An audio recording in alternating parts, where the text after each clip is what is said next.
possuem um segundo poder de percepção e de visão que escapa aos demais homens. Assim é, meu caro irmão, respondemos, interessando-nos mais pelo companheiro espiritual. É espírita, porventura? Pois as entidades desencarnadas podem participar de quaisquer crenças ou opiniões religiosas ou filosóficas. O singular acompanhante teve um gesto algo incerto, não destituído de certa graça, e respondeu, delicado e sincero: Minha excelente senhora, eu sou, apenas, um homem que sofre, e a quem a morte ainda não consolou nem liberou de profundas apreensões e muitos desgostos. Creio na existência de um ser todo-poderoso, ao qual respeito. É o que muito lealmente posso afirmar. Creio, mas não o compreendo, nem tampouco as leis por ele criadas. Não pratiquei jamais qualquer religião, pela simples razão de que não possuía nenhuma, como não possuo até agora. Se ainda fosse um homem carnal, minha religião seria a ciência, pois eu amava profundamente a medicina, e, além desta, a minha crença no Autor do Universo. Mas, sei que já não sou um homem, no sentido literal do termo, e por isso não mais poderei exercer a medicina ou dedicar-me à ciência. Perdi ambas, quando me depositaram num túmulo, convencidos de que eu deixara de existir.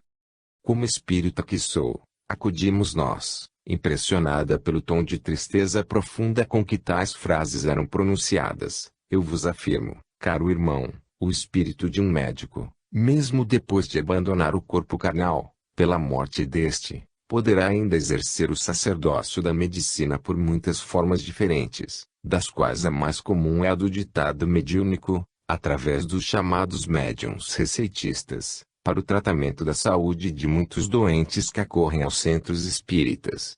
E poderá também cultivar a ciência em geral, quer nas regiões de além-túmulo, quer na terra entre os homens, a estes auxiliando discretamente, em estudos e experiências da especialidade a que se dedicou, e, assim, servindo ao progresso, à humanidade e a Deus, também se eleva honrosamente no próprio conceito. Essa honra, minha senhora, ainda não me foi dado alcançar, depois da morte. Disseram-me ser necessárias tantas e tantas qualidades pessoais, para que tal seja permitido. Renovações, renúncias, e eu não me sinto ainda bastante forte para um novo curso de medicina, todo especial, neste lado da vida. Aliás, vivo ainda na terra, mesmo como espírito, e não propriamente no além-túmulo. Prendo-me a um passado que me tortura e me encanta, que me desola, mas que também é a única recordação consoladora que me resta. E para suavizar tantas amarguras e tanta solidão foi que procurei ver excelência, a fim de escrever algo que me distraia e ajude a esquecer. E como soube que existo? Como me pôde descobrir? Se eu fosse um homem, responderia como tantas vezes ouvi, outrora, em nossa gíria nacional, força de simpatia. Mas, um espírito, um médico, dirá, afinidade dos sentimentos e ideais impelem e atraem as almas umas para as outras, tal como, no química, duas substâncias se atraem e unificam para uma realização concludente. Compreendamos que Beletrista necessitava de tudo e, também, que seu esclarecimento não seria, certamente, serviço para nossas possibilidades, mas resultado dos esforços dele próprio, através do tempo e da boa vontade que desejasse mobilizar a benefício do próprio progresso. Silenciamos, portanto, dispondo-nos a atendê-lo na sua presunção de escritor espiritual. A essa altura, porém, encontrávamos-nos à frente de uma residência terrena, em estilo bastante antigo, espécie de chalé normando, mas confortável e bonita, com amplo jardim em torno, sombreado de pequenas palmeiras e arvoredos frondosos, os quais imprimiam à habitação certo aspecto senhorial. Tufos de folhagens, como tinhorões, begônias e samambaias, se misturavam a gerânios e cravinas multicores, dando feitio gracioso aos canteiros que se delineavam, aqui e ali, dentro do silêncio da noite, aclarados por um reflexo delicado, como de luar, o qual deitava a luz bastante para tudo se distinguir. A casa, silenciosa e sugestiva, foi-nos franqueada. Vimos Beletrista abrir a porta e fazer-nos entrar em primeiro lugar, num gesto cavalheiresco, muito embora soubéssemos que um espírito desencanado, ou mesmo encanado, mas no estado de desprendimento, atravessa qualquer corpo, por mais denso que seja, sem necessidade de abrir passagem. Notamo-lo porventura mais entristecido, ao penetrar o interior do gracioso chalé. E ouvimos que dizia, quase soturnamente: nesta casa residiu a mulher que amei, durante a sua vida quase toda. Maria Elisa, a minha Elisinha. Acolá, o velho piano de sua mãe, onde ela própria ensaiou os primeiros acordes de música. E o seu retrato, ainda conservado por parentes que amavam e lamentavam seu dramático destino. Um sentimento de ternura profunda envolveu-nos o coração, de certo o mesmo sentimento que nosso acompanhante experimentava a evocação da criatura amada, e sofremos, com ele, a amargura da saudade que lhe despedaçara o coração. Era uma jovem bela e sorridente, trajada e penteada segundo os modelos do início do presente século. Lembramo-nos então de que, em nossa casa paterna, ao tempo de nossa infância, existiam fotografias de nossa mãe e de nossas tias apresentando modelos idênticos, e sorrimos, dizendo ao sentimental amigo beletrista: é uma imagem do fim do romantismo. Linda, com efeito. Se ele sorriu também, enternecido, parecendo reconfortado com a nossa apreciação. Sim, afirmou ele, Maria Elisa era alva, loura e bonita. Tão bonita quanto desgraçada. Convidou-nos, em seguida, a sentar numa poltrona de velho jacarandá, sentando-se ele próprio à nossa frente. E foi ali, naquela casa que abrigara a mulher a que ele amara, embalado pelo encantamento da atmosfera da própria ambiência, que ainda conservaria as vibrações do drama então vivido, com as imagens das cenas fotografadas nas ondas etéricas que repletariam o recinto, que o amigo beletrista narrou ao nosso entendimento espiritual o que desejaria escrever por nosso intermédio, numa crítica dolorosa ao Código Civil brasileiro, pela ausência do divórcio, ausência que, comumente, segundo ele próprio, desgraçando corações muitas vezes nobres e generosos, concorre para lamentáveis de equilíbrio no seio da sociedade e da família. Fê-lo, porém agitado, por vezes presa de incontidas revoltas, por vezes banhado em lágrimas insopitáveis. Mas, não consegui projetar os pensamentos com verdadeira mestria, de modo a imprimir aos quadros das suas recordações a beleza e a sequência admirável usadas na literatura espiritual do gênero. Seus coloridos eram de cor cinza, com trechos amarelados e, de quando em vez, rajados de vermelho, dando a impressão de jactos de sangue a contaminar as cenas, o que indicaria, exatamente, a natureza de suas preocupações mentais, absorvidas nas lembranças do trágico desfecho da sua vida sentimental, como apreciaremos mais adiante. Não nos permitiremos reproduzir, nestas páginas, o drama integral a que assistimos, vivo e patético, reproduzido, pela palavra espiritual da entidade, com todas as minúcias da boa forma literária terrena, não obstante muito deixasse a desejar como literatura espiritual. E, assim agindo, nada mais fazemos do que observar ordens dos mentores espirituais, pois a dita história, sofrendo a rejeição desses vigilantes amigos, conquanto se apresentasse dramática, profunda e comovente, não poderia ser apresentada ao público sob os auspícios da doutrina espírita. Diremos, todavia, a título de curiosidade, para observação e meditação do leitor, que o exposto por beletrista, como sendo o seu drama pessoal, é a história de uma jovem terna e sonhadora, abandonada pelo marido no segundo ano dos esponsais, o qual a ela preteriu pelas aventuras incertas de uma vida sem responsabilidade, a quem um sedutor, após, implora faltar com os deveres de dignidade pessoal, e que, em consequência, se torna mãe de uma linda criança, que era o seu enlevo e o consolo das amarguras diárias provindas da lamentável situação. Mas, esse primeiro amante, brutal e tirano, torna-lhe a vida infeliz e tormentosa e a separação se impõe como necessidade inadiável. Surge, então, beletrista, amoroso e sentimental, amando-a devotadamente pelas suas próprias desditas, qual generoso e romântico salvador, mas, a quem ela não poderá desposar, porque as leis civis, no Brasil, não o permitem, visto ser casado e não ser admitido o divórcio em nossas sociedades. Amam-se, entretanto, e a felicidade embala seus corações, durante algum tempo. Pois que, em breve, ressurge o espectro do passado, na pessoa do primeiro amante, que entre lutas despeitadas e tentativas violentas para desunir o casal e arrebatar-lhes a criança. Arrebata-a, com efeito, depois de 1000 processos angustiosos, muito embora não consiga destruir a terna afeição que une os dois apaixonados. Mas, Maria Elisa, não suportando a dor de viver sem o filho querido, exausta de tantos desgostos e desilusões, impacienta-se, enquanto o beletrista se desdobra em esforços para reaver o entezinho adorado. E, num momento de délito e saudade, suicida-se, incapacitada para continuar lutando. Desesperado, inconsolável, traumatizado pelo golpe irremediável, beletrista adoece e sobrevém a neurastenia.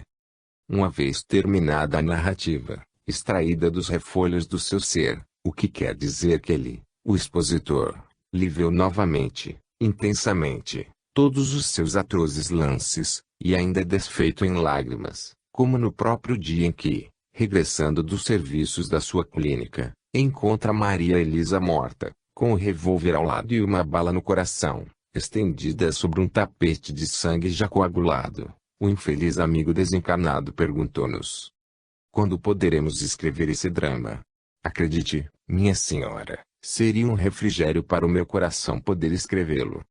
Ponderamos-lhe, porém, que o drama, que tanto o atormentava, além de encerrar uma história brutal e, por assim dizer, vulgar em nossos dias, quando os jornais diariamente apresentam a publicidade dezenas de dolorosos casos idênticos, não estampava o caráter moral e doutrinário exigido para uma obra espírita. Rogo-lhe procurar-me amanhã. Pedirei instruções aos meus conselheiros espirituais. Nada poderei decidir sem ouvi-los. Ele acompanhou-me cavalheirescamente, de retorno ao corpo carnal, não mais pronunciando, sequer, um monossílabo. Na noite imediata, ainda no próprio posto mediúnico onde atendíamos aos trabalhos de receituário, no intervalo dos mesmos, durante o qual permanecíamos à espera de novos prováveis pedidos, mas ainda em prece e meditações, apresentou-se o nosso amigo da véspera, a procurar a resposta prometida. Recorciamo-nos de que, então, se encontrava profundamente preocupado e triste, o que nos compungiu, infundindo-nos a ideia de levar uma súplica a Jesus, em sua intenção. Não obstante, ele nada dizia, nem interrogava, permanecendo discreto, em humilde silêncio.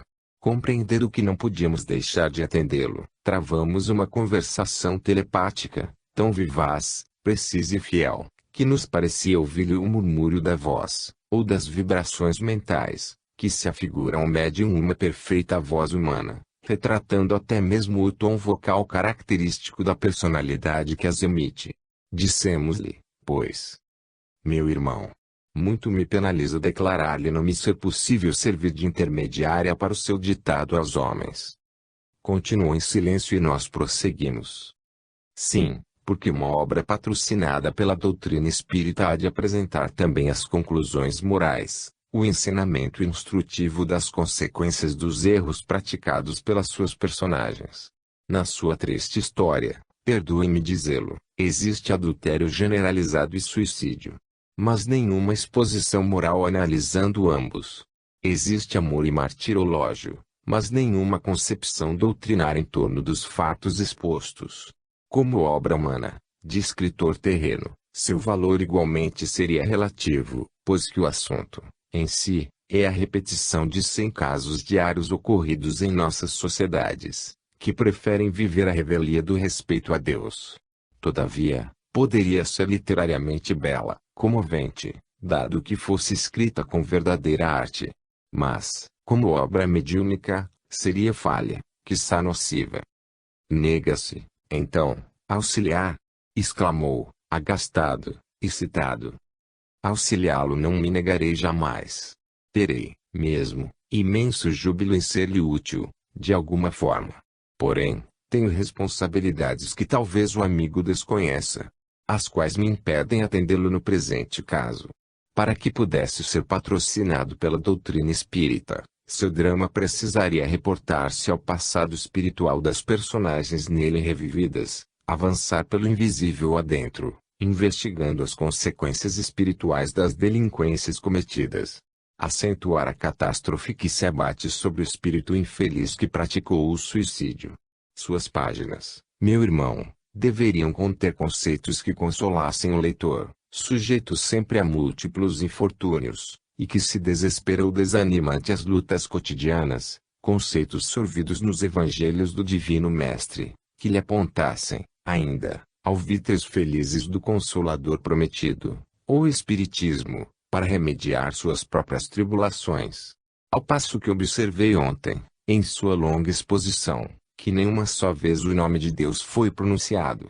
Por tudo isso, com a leitura do seu drama, tal como foi narrado, as criaturas colocadas em situação melindrosa, na vida de relação, somente encontrariam, em suas páginas, o desânimo, o desespero, ocasionando o suicídio, a inconformidade e a paixão incontrolável, gerando a neurastenia e a descrença, que igualmente conduzem à morte prematura.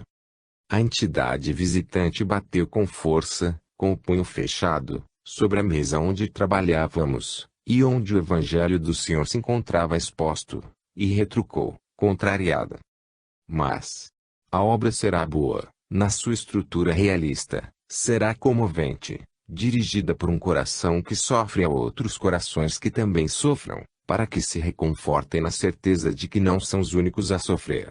E será bem escrita, garanto-lhe. Já disse que fui apreciado beletrista. Não duvido, meu irmão, mas isso não será bastante. Nas obras literárias de caráter espírita será necessário algo mais profundo e rigoroso.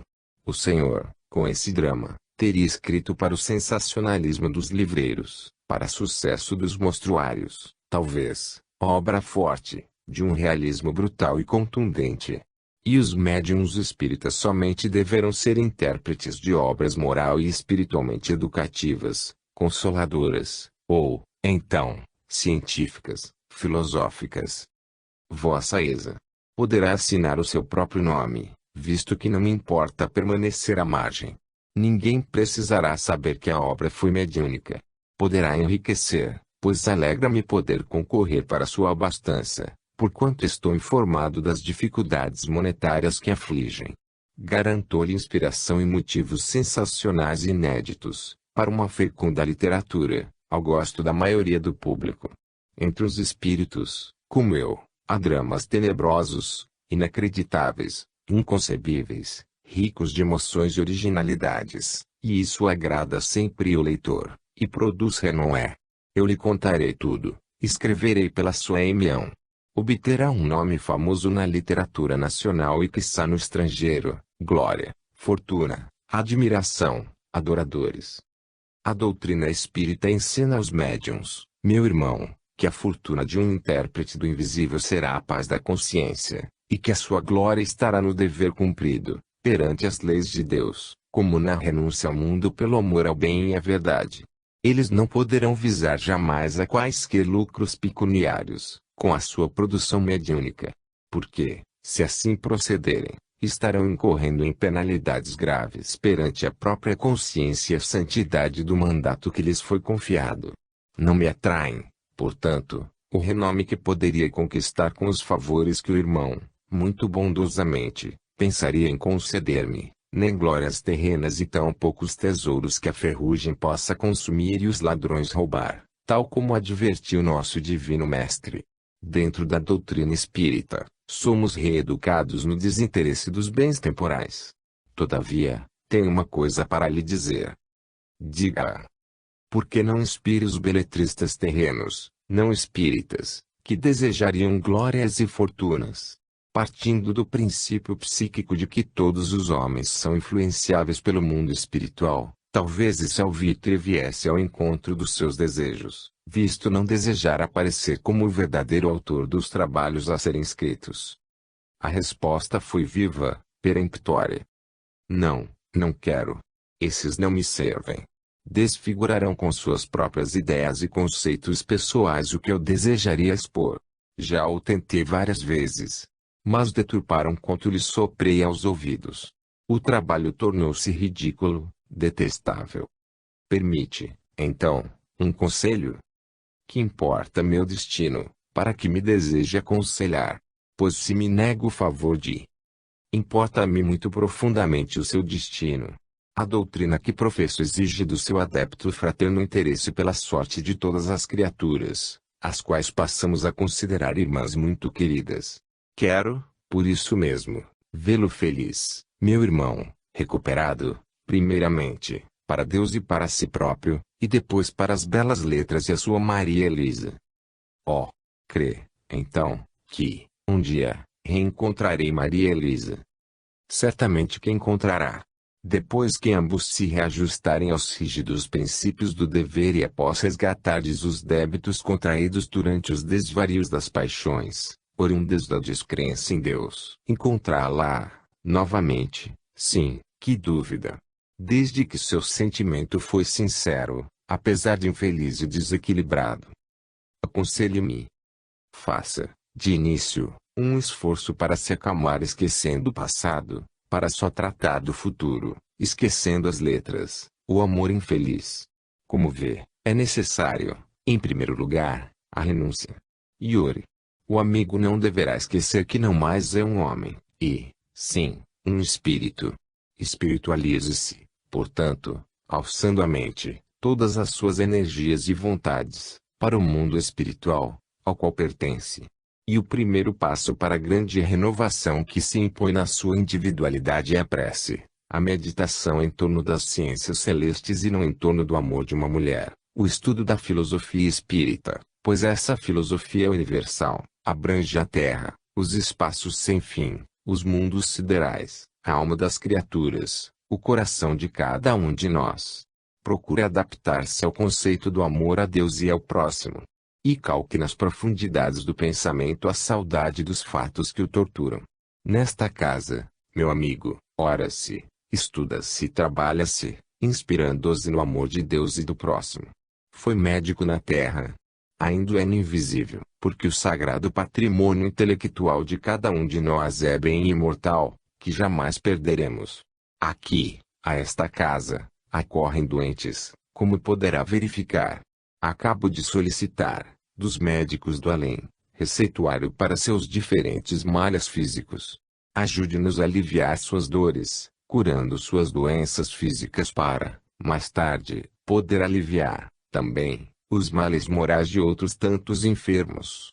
Ore conosco, assistindo metodicamente a nossos estudos e meditações.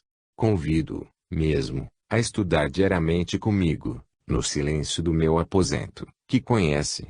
E preste atenção aos ensinamentos contidos nos livros que leio e nos que me dão as nobres entidades espirituais, que me concedem a honra dos seus ditados mediúnicos. Depois, meu amigo, o caminho a trilhar por si mesmo se descortinará, permitindo a paz que é faltada ao seu coração, até hoje. Nada respondeu, mantendo-se em triste silêncio. Conservou-se respeitoso, durante a prece para encerramento do receituário. Retirou-se vagarosamente, e por alguns instantes ainda nossa visão espiritual distinguiu-o, caminhando ao longe, por uma estrada ligeiramente inclinada, polvilhada de uma substância creme meio cintilante e pareceu-nos que chorava. Não mais tornamos a ver essa individualidade espiritual, ou sequer tivemos notícias dela.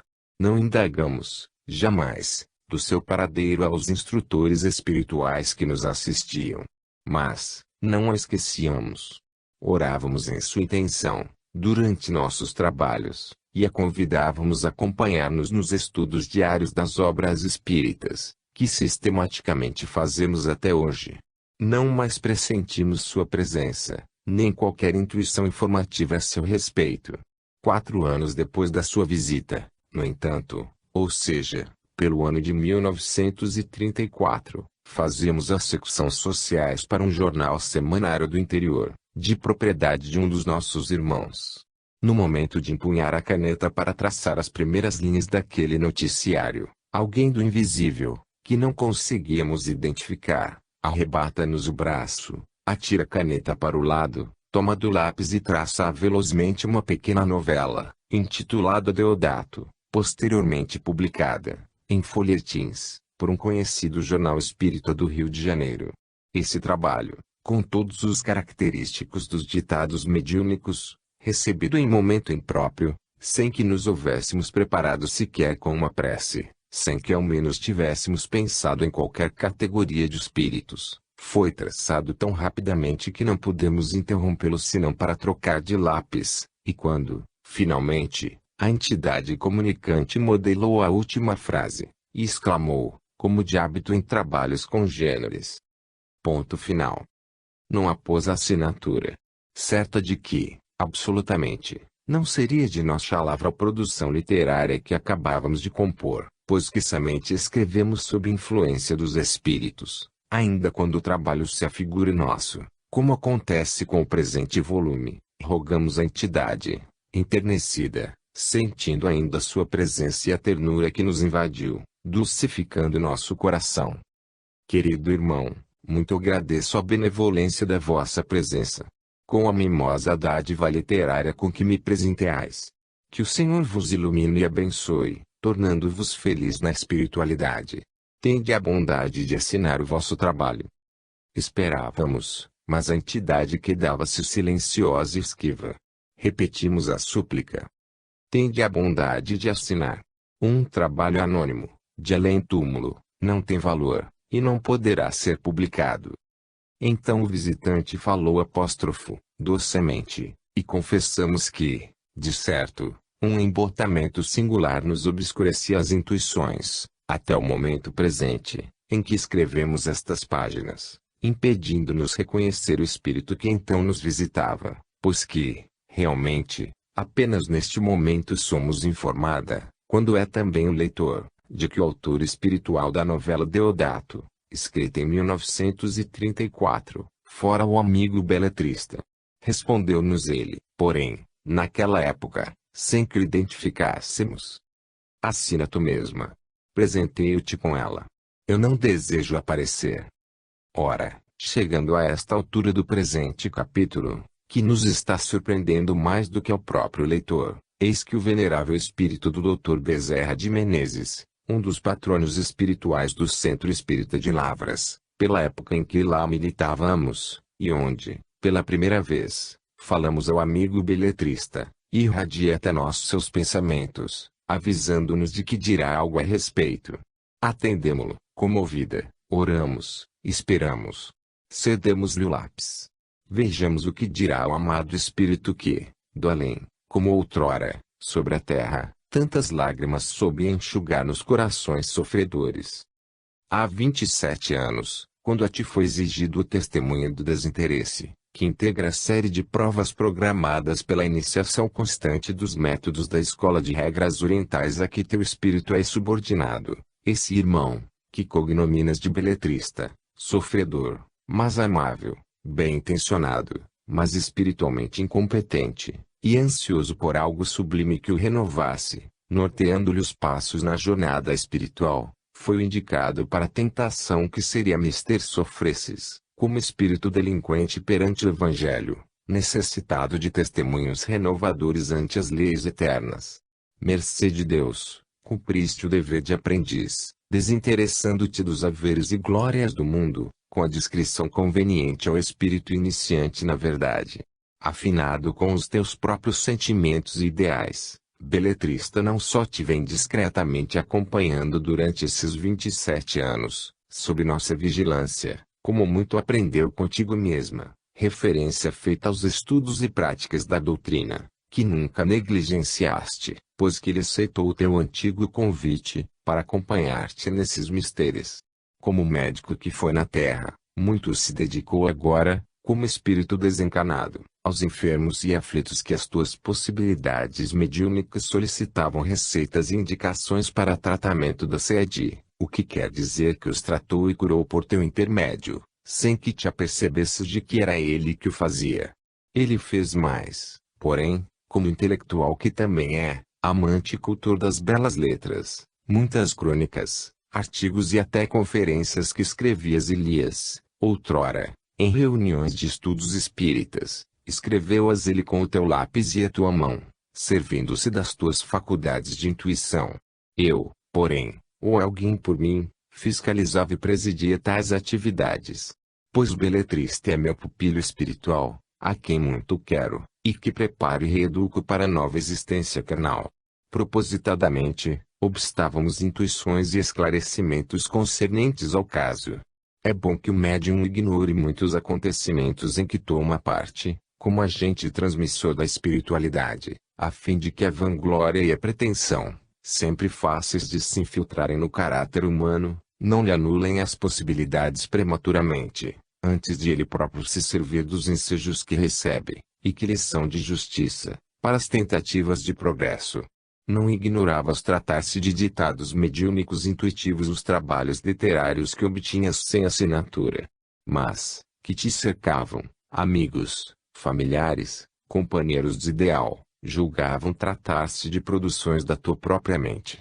Seria ainda, de algum modo, um testemunho grave, onde seriam provados os teus pendores para a simplicidade ou a vaidade. Como também seria um aprendizado indispensável ao pobre sofredor, que iniciava a própria reeducação à luz do Consolador e precisava progredir.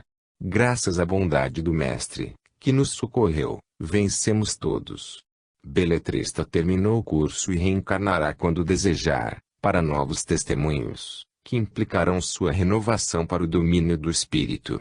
Se quando, outrora, ele a ti se dirigiu pela primeira vez, tentando convencer-te a unir aos seus intentos, oferecendo-te fortuna e glória, tu o tivesses atendido, resultaria de tal conluio uma obsessão para ti mesma, a qual possivelmente redundaria em suicídio, pois que terias exposto as tuas faculdades, positivas como são, a forças inferiores do invisível, visando interesses mundanos, pois, então, serias abandonada ao teu livre-arbítrio, e, para ele, agravo de responsabilidades e situações futuras precaríssimas, pois que beletrista, pela época, ainda não se encontrava em condições de desempenhar um ministério espiritual de tal gravidade. Vejo, porém, a interrogação em teu cérebro, e o suicídio por ele praticado.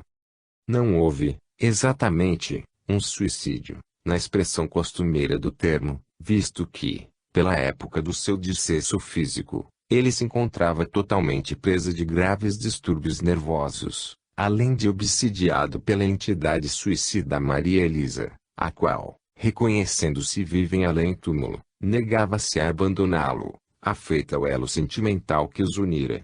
Ele, portanto, não teve intenção de matar-se, não premeditou o suicídio, nem mesmo assistiu com os próprios sentidos ao ato que praticou. E, assim sendo, não houve o drama consciencial, ou seja, a responsabilidade de consciente infração a uma lei da natureza, no sentido lato do termo. Caberá, portanto, ao obsessor a maior dose de responsabilidade no lamentável fato. Todavia, a consciência acusa-o de infrações outras, das quais resultaram a neurastenia e o desequilíbrio da própria personalidade, que deram causa à obsessão e ao suicídio, como ao respectivo estado de penúria moral no mundo invisível. E quando uma rede de tais complexos agrilhou a consciência de um espírito desencarnado, só existirá para ele um recurso, a correção dos distúrbios íntimos, dentro de uma reencarnação reparadora. Este noticiário, que a te surpreende, será, portanto, como a sua despedida, pois voltará muito breve a uma nova morada carnal. Agradece-te-lhe o que, como médium, a seu benefício fizeste sem o saberes, dentro dos ensinamentos do Consolador. 27 anos de estudo, de meditações e trabalhos, de lágrimas e experiências, nas paisagens da pátria espiritual, em conjugação com a terra, reabilitaram-no plenamente, para que dele esperemos vitória decisiva no futuro aprendizado terrestre. E eis aí, minha amiga, as grandes tarefas que a todos nós, encarnados e desencarnados, o Consolador confia: reeducar as almas frágeis, da terra e do invisível, enxugar as lágrimas da aflição, acender nos corações, entristecidos pelas amarguras desesperadoras, a divina lâmpada da esperança, nortear os passos do caminheiro da vida ainda vacilante, e levar a criatura, finalmente, para a glória da harmonização consigo mesmo e com as leis do seu Criador, para o triunfo na vida mortal. Aqui, ao nosso lado, agora, desenha-se a figura perispiritual do antigo e bom amigo beletrista. Que diferença daquela com que se nos apresentou há quase 30 anos. Vaporosa, fluidicamente bela, rejuvenescida, quase translúcida, agora encanta e enternece, porque recorda um poema de dores e de lágrimas, de trabalho e de progresso, de boa vontade e dedicação, drama acerbo que a doutrina do Senhor remediou e consolou. Seu sorriso, no entanto, é ainda triste e seu semblante é grave. Apoia o punho fechado sobre a mesa em que estas linhas são traçadas, exatamente como, há 27 anos, na mesa do posto mediúnico, onde terminávamos o receituário, dele ouvíamos a tentação para escrever sob seu controle mental, assinando nas mesmas produções que nos desse, a fim de adquirirmos fortuna e glória. Fita o papel, sorrindo, lendo o que escrevemos, tal velho hábito de participar dos nossos estudos e labores espiritistas. E dizemos-lhe, confiante, antigos amigos que somos: dá-me o teu nome agora, para que o transmita ao leitor. Aproxima-se, puxa-nos docemente a orelha, e responde, com aquele sorriso grave, que comove: curiosa, como tu és mulher, anseio por uma reencarnação que me leve a esquecer esse nome.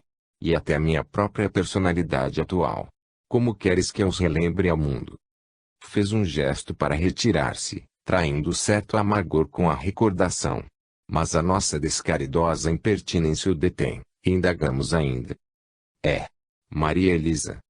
Bate com o punho fechado, brandamente, sobre a mesa, suspira, comprime os lábios num rictus denunciador de contrariedade.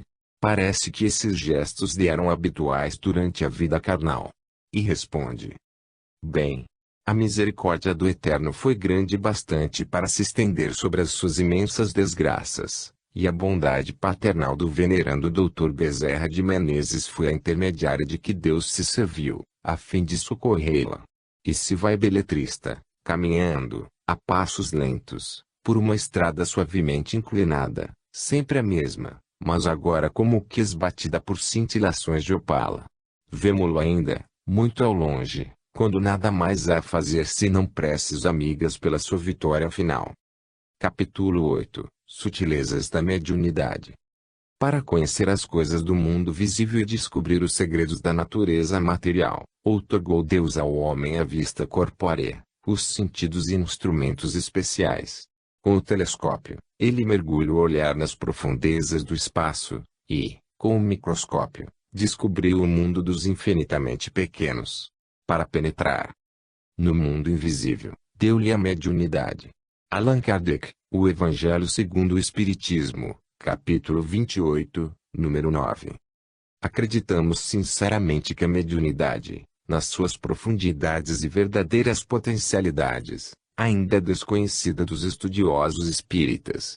O próprio médium não a compreenderá, não obstante sofrer suas influências e ser acionada ao seu influxo, até mesmo no desdobramento da vida prática.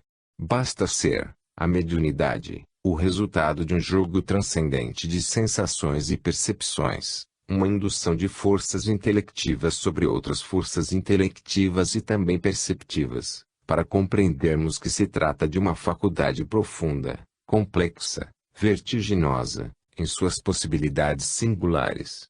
Se todas as faculdades, ou atributos da alma, a que Leon Denis denomina potências, conhecidas dos homens, estão como que interligadas entre si, dependendo umas das outras na contextura que realiza a individualidade integral, completando-se, harmonizando-se, a mediunidade, como participante desse conjunto de potências, igualmente estará tão integrada na estrutura psíquica das criaturas quanto as demais, fazendo parte, como vemos, do potencial anímico global que traduz a individualidade imortal, razão pela qual ficou dito que todas as criaturas possuem mediunidade. Tais potências, ou forças, são, Segundo sabemos até o momento, possuímos, além dessas, outras preciosas faculdades, que não se revelarão no estado de encarnação, e ou no D2 evolução espiritual medíocre, e conforme denominação da psicologia moderna, as funções conscienciais que poderemos agrupar em 4 categorias básicas, a saber, funções intelectivas, funções sensoriais, funções afetivo-emocionais e funções perceptivas, das do quais se salientam, então, a memória, a razão, o discernimento, a atenção, o pensamento, a vontade, o sentimento, a imaginação, etc., etc. E se as possibilidades desse agrupamento de forças imortais se desdobram ao infinito, também a mediunidade, como participante dessas as funções, sensoriais e perceptivas, ao que a observação da indica, possuirá possibilidades de ação e sutilezas ainda desconhecidas dos estudiosos atuais. Muitos médiuns sabem disso, embora sem compreenderem bem o que com eles se passa. Muitas vezes, receoso de não ser acreditada pelos amigos mais íntimos, e temendo ver-se considerado ridículo ou pretensioso, guarda o médium o segredo das mais belas revelações que lhe são facultadas por vontade exclusiva dos mentores espirituais, ou por ação mecânica da própria faculdade, que naturalmente desencadeia os acontecimentos, mesmo a revelia do médium. Geralmente, perseguido, criticado sem piedade até dentro do próprio lar, e também pelos adeptos da própria doutrina, enche-se ele de complexos e timidez, que tendem a perturbar, quando não impossibilitam, muito fenômenos que poderiam realizar-se para edificação geral. O Espiritismo, a terceira revelação de Deus aos homens, é obra da mediunidade. Será bom que de tal não se esqueçam aqueles que preferem ver charlatães e intrusões nessas pobres almas que, para conseguirem do além o que vem dar corpo à doutrina espírita, têm de morrer para si mesmas, sacrificando-se durante a vida inteira e chorando lágrimas de testemunhos acerbos, visto que nenhuma criatura, qualquer que seja, se afinará plenamente com a espiritualidade, para o feito mediúnico, por entre risos e alegrias e modo de viver displicente e cômodo. Tal como os demais médiuns, tivemos em cobrir do público, e até de amigos íntimos, formos revelações e até profecias, como noticiários de além-túmulo que, posteriormente, foram confirmados. Pode-se, mesmo, afirmar que o que de mais grandioso e belo médium obtém e conhece, da vida espiritual, lhe é vedado declarar aos companheiros de jornada terrena. Não obstante, se somos daqueles que se veem forçados a ocultar muito do que recebem e conhecem do além, também somos impelida, pelos instrutores espirituais, a dizer algo de quando em vez, pois que nem tudo poderá ser encoberto sem prejuízo da revelação, e, muitas vezes, o que um médium revela favorece ensejos para estudos profundos, descobertas e elucidações transcendentais importantíssimas, que tendem a testemunhar a veracidade do Espiritismo. Há 5 séculos, quando o bispo de Belvais, durante um interrogatório, indagou de Joana d'Arc se São Miguel lhe aparecia desnudo, ao que ela, prontamente, respondeu também interrogando: pensas que Deus não tem com que vesti-lo? Condenaram-na à morte na fogueira, como feiticeira e herética, por não darem, em absoluto, apreço às sublimes manifestações mediúnicas por ela apresentadas. Hoje, porém, pelo menos os espíritas sabem compreender e considerar os fatos do invisível em torno da grande médium, assim como não ignoram que não apenas as vestes dos espíritos guias de Joana, mas de todos os espíritos desencarnados, que desejem apresentar-se ornamentados, são tecidas com o fluido universal, e que essas roupagens, por vezes belíssimas, com que os médiuns costumam vê-los, são divisadas quer em vigília, quer durante os transes a que estes forem submetidos. Entendemos que a resposta de Joana ao bispo de Belvais assume grande valia nos dias atuais, quando a ciência transcendental já nos levou a encobrir e compreender o que Deus possui para vestir os habitantes do mundo espiritual, ou seja, os elementos fluídicos, sobre que agem o pensamento e a vontade dos desencarnados. Assim sendo, não desprezaremos anotar pequenos detalhes da mediunidade que, mais tarde, quem sabe, Como acontece no presente a resposta de Jona ao seu algoz, resposta que só após 5 séculos foi devidamente compreendida, poderão ser também de utilidade para esclarecimento do leitor, e algo de servir, outros sim, de ponto de partida para estudos e meditações em torno de tão magnífico assunto. 1. No ano de 1915, no correr de memorável sessão a que assistiram nossos pais, em seu próprio domicílio, na cidade de São João del Rei, em Minas Gerais, e na qual serviu o médium Silvestre Lobato, já falecido, o melhor médium de incorporação por nós conhecido até hoje. Deus, o espírito do Dr. Bezerra de Menezes, anunciou o morte advento do rádio e da televisão, asseverando que este darem, último invento, ou descoberta, facultaria ao homem, mais tarde, captar panoramas e detalhes da própria vida no mundo invisível, antecipando, assim, que a ciência, mais do que a própria religião, levaria os espíritos muito positivos a admitir o mundo dos espíritos, encaminhando-os para Deus. A revelação foi rejeitada pelos componentes da mesa. O médium viu-se acoimado de invigilante, convidado a orar e vigiar, e o espírito comunicante doutrinado como mistificador e perturbador da ordem e do bom senso. No entanto, parte da profecia já foi cumprida. E não será difícil que a segunda parte o seja também, quando o homem se tornar merecedor da graça de entrever o além-túmulo através do seu aparelho televisor. 2. Os médiuns espíritas que se entregam à oratória, sempre veemente e profundamente inspirada, não recebem, precisamente, as intuições no momento em que discursam, ao mais das vezes, como nem sempre o seu instrutor espiritual estará presente ao seu lado, na tribuna. O que frequentemente acontece é que, já possuidor do necessário cabedal, embora não seja, verdadeiramente, um orador, na véspera desse trabalho, ou poucas horas antes, o médium será arrebatado em espírito por seu guia espiritual, durante o sono, para o espaço. Fornece-lhe as instruções para o discurso, fale-o discursar em sua presença, imprimindo na mente do seu pupilo o característico da sua própria oratória, exerce sobre ele, enfim, seu intérprete, a sugestão hipnótica, ou hipnose. Ao despertar do sono, o médium estará tranquilo, sentindo algo indefinível dentro de si, sem, todavia, recordar o que se passou durante o seu repouso. Mas, no momento da oratória, esta será repetida exatamente como foi delineada e autorizada no espaço, com eficiência e agrado geral, sem que o médium vacile por um instante, na eloquência assim adquirida. É por isso que o estilo deste ou daquele espírito, se conhecido dos assistentes, chegará a ser reconhecido, para a edificação de todos. Daí a necessidade, que todo médium orador sente, de se recolher e isolar horas antes, ocasião em que, geralmente, se deixa vencer por um sono ameno e reconfortador. As melhores palestras que nos foi dado realizar, sobre assuntos espíritas, concederam-nas os nossos amigos espirituais, por essa forma, muito embora no momento do testemunho, ou reprodução da peça oratória, costumem eles exercer uma certa vigilância em torno do médium.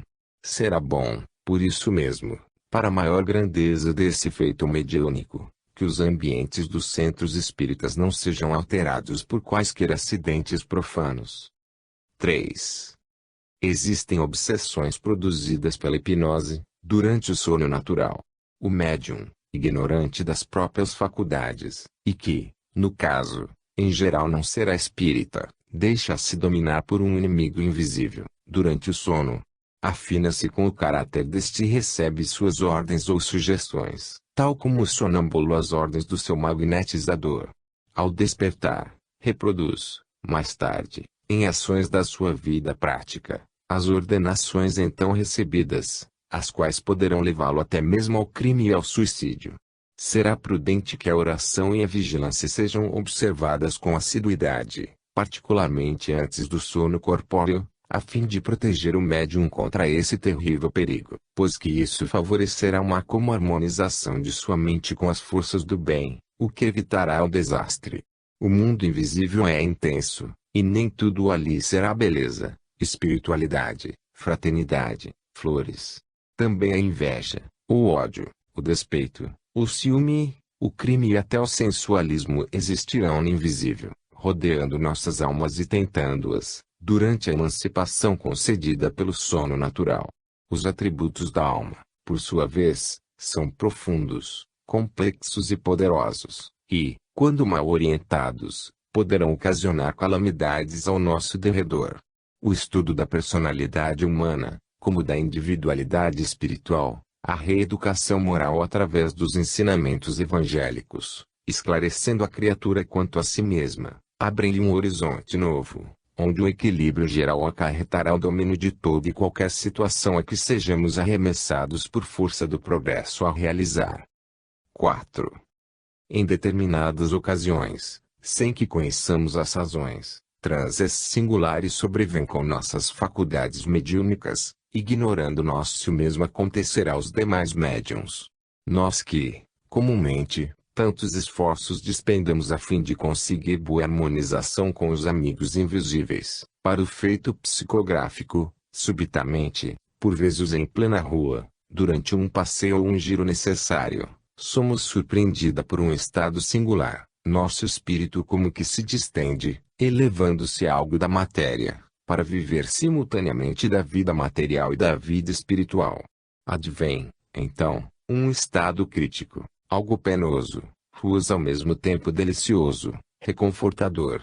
Então, o que nos rodeia, pertencente ao plano terreno, o casario, as paisagens, o arvoredo, os jardins, as próprias vias públicas, se nos afigura profundamente mais belo e delicado, porque é envolvido em tons de luz especial, levemente azul. Julgamos tratar-se, essa luz, de modificações do próprio fluido universal que sabemos disseminado pelo infinito.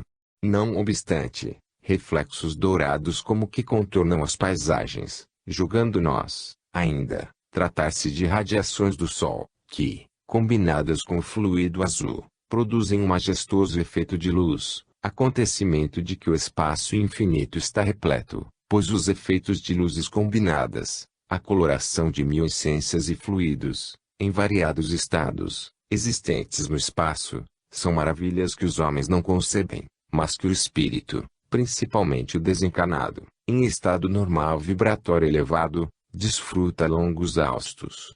O verde das nossas folhagens, a policromia das nossas flores são, assim, mais brilhantes e mais formosos, e dir-se-ia que tudo que nos cerca se mostra sob uma quarta dimensão, pois que tudo quanto nossa visão possa abranger, durante esse transe, como que se destaca da própria atmosfera, tornando-se em magnífico alto relevo. Não encontramos vocábulos apropriados para poder bem descrever o que então se passa. Mas, o que é bem certo é que, contemplada pelos olhos espirituais, ou pela visão mediúnica levada a esse gênero de transe, a Terra é profundamente mais bela e aprazível do que se apresenta a visão física material comum. O mesmo fenômeno observamos quando nossos guias, ao prepararem o volume Memórias de um Suicida, nos levaram à cidade do Porto, em Portugal, em corpo astral, fazendo-nos contemplar o cais da Ribeira, com sua movimentação típica, e o Rio Douro, com a magnífica Ponte de Luz, cuja existência ignorávamos. No Porto, no entanto, os coloridos eram mais vivos do que os entrevistos no Rio de Janeiro. Em ocasiões tais, alterações significativas se dão em nossa personalidade. As criaturas humanas nos aparecem como meras sombras. Seremos capazes, porém, de reconhecer amigos e conhecidos. Mas, tememos encontrá-los, acometida do singular terror de que nos cumprimentem e nos falem, pois não poderíamos corresponder-lhes. Temos a impressão de que, se nos falassem, terrível choque adviria, causando-nos grande mal. Vemos, no entanto, nitidamente, os espíritos desencarnados e lhes falamos longamente. Quantas vezes, sob esse estado, temos perlustrado as ruas do Rio de Janeiro, ouvindo o que nos dizem Charles, Chopin, nossa mãe e outros amigos espirituais, cujos nomes ignoramos em vigília, mas que sabemos gravados ternamente em nosso coração espiritual. Essas conversações, no entanto, jamais são recordadas ao findar do transe. Esquecemo-las completamente, para nos lembrarmos apenas de que fruímos feliz convívio com os bons amigos do além, cuja solicitude nos reanima para novas etapas terrenas. Todavia, tais estados nos causam profundo abatimento físico e uma como sonolência deprimente, enquanto nossas feições endurecem e nossos dentes se cerram como se nos ameaçasse o fenômeno cataléptico. Mas estarão eles, realmente, os bons amigos, caminhando conosco pelas ruas, uma vez que o fenômeno se verifique durante algum giro que fazem os? Será mais provável que não. Estarão além, com os pensamentos e as irradiações voltados para nós, enquanto que a sutileza da nossa própria faculdade, igualmente distendida à sua procura, se prestará ao extraordinário feito. E nem se suponha que haverá perigo para nossa vida, ao atravessarmos a via pública, por mais movimentada que seja, porque, em tais circunstâncias, sentimos maior segurança ao nosso redor e dispomos de maiores recursos, para nossa própria vigilância, do que no estado normal. Como classificar esse fenômeno, ou transe? Não sabemos. Apenas registramos o fato, afirmando a grande felicidade que fruímos nos momentos em que ocorrem, não obstante tratar-se de um estado algo penoso, pois são as duas vidas que se entrecruzam, num panorama. 5. Nosso amigo espiritual Charles assevera que as sutilezas da nossa faculdade mediúnica prestam-se sobremaneira ao domínio obsessor. Estaríamos, portanto, irremediavelmente perdida para as tarefas deste mundo, se, carregando tais particularidades mediúnicas, não tivéssemos nascido em ambiente espírita para, desde muito cedo, cultivarmos a faculdade à luz do Evangelho do Cristo e sob as diretrizes sadias do Espiritismo codificado por Allan Kardec. E afirma ele, também, que os manicômios terrenos estão repletos de pobres criaturas consideradas enfermas e irremediáveis, quando apenas são portadoras de faculdades mediúnicas, e isso porque a medicina oficial e as religiões não se dignam explorar a ciência da alma humana e suas potências, pois tais enfermos seriam facilmente curados, quer por uma ou pelas outras, se elas se dessem ao sublime empreendimento de investigar os arcanos da espiritualidade, como faz o Espiritismo. Por isso mesmo, no que particularmente nos diz respeito, houve mister de os nossos guias nos prepararem com operações perispirituais melindrosas, a fim de resistirmos aos embates mediúnicos, visto que nossas tarefas obrigatórias implicariam o convívio espiritual com os níveis inferiores do mundo invisível, onde proliferam elementos perniciosos, capazes de infiltrar a obsessão por mil formas diferentes, e até involuntariamente, sem quaisquer desejos de nos prejudicar.